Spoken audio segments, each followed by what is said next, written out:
Bismillahirrahmanirrahim. Assalamualaikum warahmatullahi wabarakatuh. Perkenalkan, nama saya Tri Kurnianingsih. Saya dari Universitas Islam Negeri Sultan Syarif Qasim Riau, dari Fakultas Syariah dan Ilmu Hukum, jurusan D3 Perbankan Syariah. Baiklah teman-teman sekalian, saya adalah salah satu dari anggota kelompok 2 yang berjumlahkan 3 orang. Yang pertama Muhammad Khairi, yang kedua Dina Afriani Utama, dan yang ketiga saya sendiri, Tri Kurnianingsih. Sebelumnya, saya ingin mengucapkan terima kasih kepada Bapak Muhammad Erwin karena telah memberikan kesempatan kepada saya dan teman kelompok saya untuk menjelaskan materi yang berjudul Profit Sharing. Nah, tujuan saya dan teman-teman kelompok saya menjelaskan materi ini adalah supaya teman-teman sekalian tahu apa itu profit sharing, apa itu mudharabah, apa itu wadiah, apa itu musyarakah, dan nantinya teman-teman bisa membedakan sistem yang digunakan di bank konvensional seperti apa dan sistem di bank syariah itu seperti apa. Menabung di bank syariah bisa jadi alternatif lain selain di bank konvensional. Nah, bank syariah dan bank konvensional ini sama-sama memberikan keuntungan kepada nasabahnya, tetapi menggunakan skema atau menggunakan sistem yang berbeda-beda. Di bank konvensional memberikan nasabah keuntungan itu dengan menggunakan sistem bunga, tetapi di bank syariah tidak menggunakan sistem bunga berbunga karena bunga di bank itu dianggap termasuk ke unsur riba yang hukumnya haram di agama Islam. Nah, karena di bank syariah tidak menggunakan sistem bunga, sebagai gantinya bank syariah itu memberikan keuntungan kepada nasabahnya itu dengan menggunakan sistem bagi hasil. Di dalam ekonomi Islam, mekanisme perhitungan bagi hasil itu ada dua. Yang pertama profit sharing dan yang kedua revenue sharing. Profit sharing itu adalah total pendapatan yang didapatkan dalam suatu usaha setelah dikurangi dengan biaya-biaya operasional atau biaya ongkos untuk mendapatkan keuntungan tersebut. Atau profit sharing ini pendapatan bersihnya gitu. Kemudian yang kedua tadi ada revenue sharing. Revenue sharing itu adalah total pendapatan yang didapatkan sebelum dikurangi dengan biaya operasional atau pendapatan kotornya. Nah, perhitungan bagi hasil yang digunakan di bank syariah itu menggunakan profit sharing, yaitu membagi hasil keuntungan itu dari keuntungan bersih yang didapatkan dari usaha yang dijalankan itu tadi. Keuntungannya itu berdasarkan akad sebelum akan ditandatangani gitu, berapa persen untuk bank, berapa persen untuk nasabah begitu. Nah, untuk kerugian juga sama ditanggung masing-masing sesuai dengan porsinya. Jadi teman-temanku sekalian, profit sharing itu adalah pelaksanaan dari perjanjian kerjasama antara pihak bank sama nasabah, atau antara investor sama entrepreneur, atau antara sahibul mal sama mudharib, atau lebih mudahnya itu antara pemilik modal atau pemilik dana dengan pengelola dana. Nah, untuk keuntungan seperti yang saya sebutkan di awal tadi, keuntungan itu dibagi sesuai dengan akad dan juga kerugiannya juga sesuai dengan akadnya. Assalamualaikum warahmatullahi wabarakatuh. Saya Dina Afriani Utama ingin melanjutkan penjelasan dari Tri Kurnianingsih.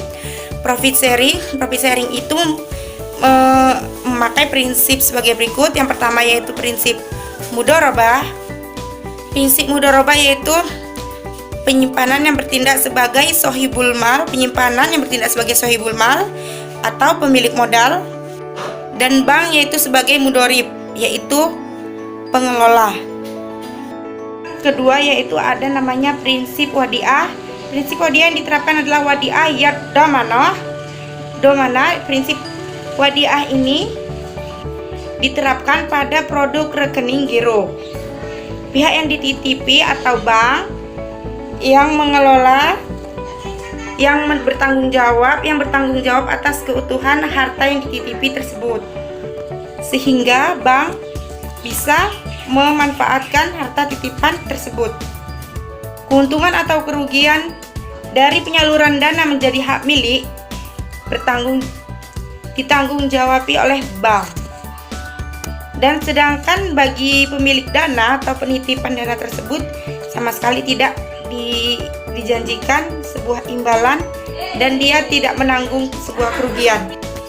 Yang ketiga ada akad musyarakah. Akad musyarakah itu adalah perjanjian kerjasama antara dua pihak atau lebih untuk suatu usaha tertentu.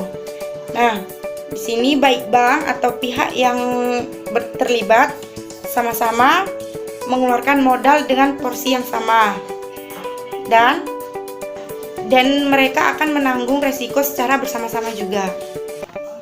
Yang keempat ada akad murabahah. Akad murabahah yaitu prinsip akad yang terakhir ini adalah berdasarkan aktivitas jual beli barang dengan tambahan keuntungan untuk bank syariah yang disepakati oleh kedua belah pihak. Nah, akad ini sering dilakukan untuk perjanjian penggunaan produk kredit, pembelian rumah, properti, tanah, kendaraan bermotor, tempat usaha, dan lain-lain. Baiklah, saya Muhammad Khairi akan melanjutkan penjelasan dari Dina Apriani Tama.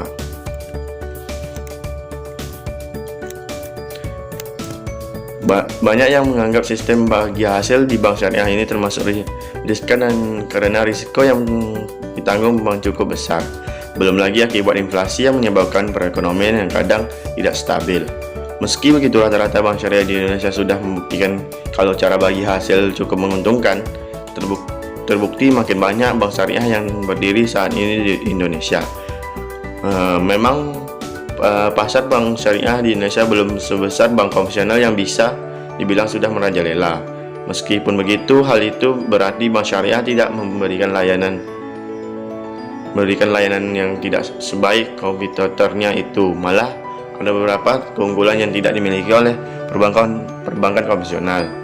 Sebagaimana yang sudah Anda ketahui, perbankan syariah tidak menerapkan sistem bunga dalam aktivitas perbankan. Bunga dianggap bagian dari riba dan haram dalam agama Islam. Sebagai gantinya, perbankan yang berlandaskan syariah ini menerapkan sistem bagi hasil atau nisbah yang menurut Islam sah untuk dilakukan. Itu beda sistem pembagian hasil antara bank syariah dan konvensional. Sistem pembagian keuntungan yang pertama adalah bank konvensional diasumsikan selalu untung, sedangkan bank syariah mengasumsikan untung atau rugi. Hal ini diantaranya karena keuntungan bank konvensional didasarkan pada jumlah uang atau pokok pinjaman, sedangkan bank syariah yang mendasarkan keuntungan pada rasio bagi hasil dari pendapatan yang didapat nasabah pembiayaan. Selanjutnya, suku bunga dan bagi hasil. Dalam memperoleh keuntungan, bank konvensional menerapkan suku bunga yang fluktuatif secara sepihak, sementara margin keuntungan bank syariah adalah sudah disepakati bersama, ditambahkan pada pokok pembiayaan berlaku sebagai harga jual yang tetap sama hingga masa akan berakhir.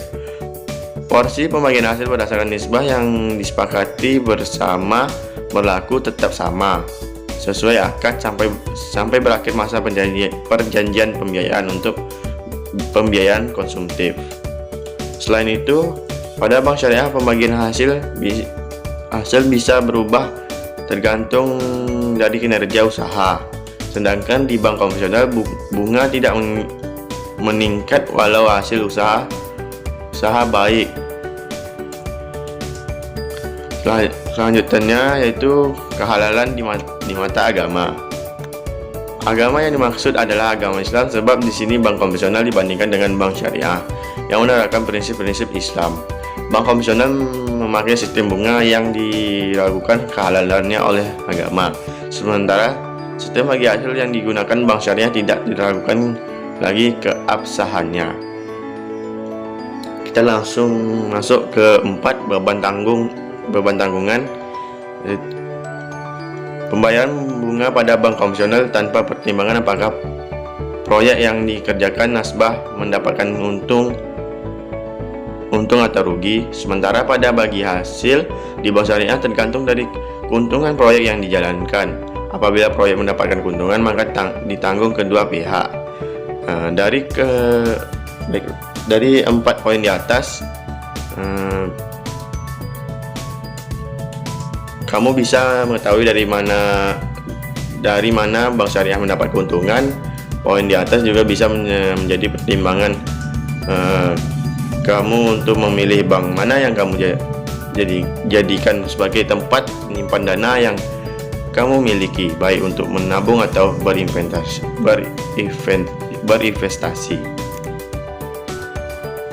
Baiklah, begitu aja penjelasan dari kelompok kami. Apabila ada kesalahan, mohon maaf. Kami akhiri. Wabillahi taufiq hidayah. Wassalamualaikum warahmatullahi wabarakatuh.